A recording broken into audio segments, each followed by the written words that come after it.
Soaring egg prices have sparked a new conversation on social media. Is it worth it to buy and raise your own chickens? Before you head to Tractor Supply, make sure you check your local laws. NBC 10's Mike Cerullo found out why one town says they're not allowed.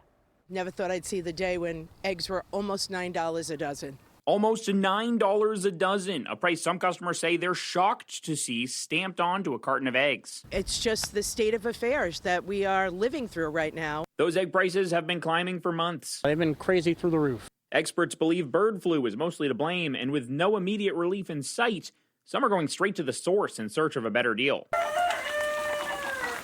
But before you spend your money on a coop, check your community's laws. In North Providence, chickens are not allowed. It's just not practical in our community given the density. Councilman Stefano Familietti says although the idea is being floated in local Facebook groups, none of his constituents have reached out to him this year hoping to change the long-standing ordinance. Because we're so densely populated, all those noise issues, rodent issues would be felt by those closely positioned neighbors.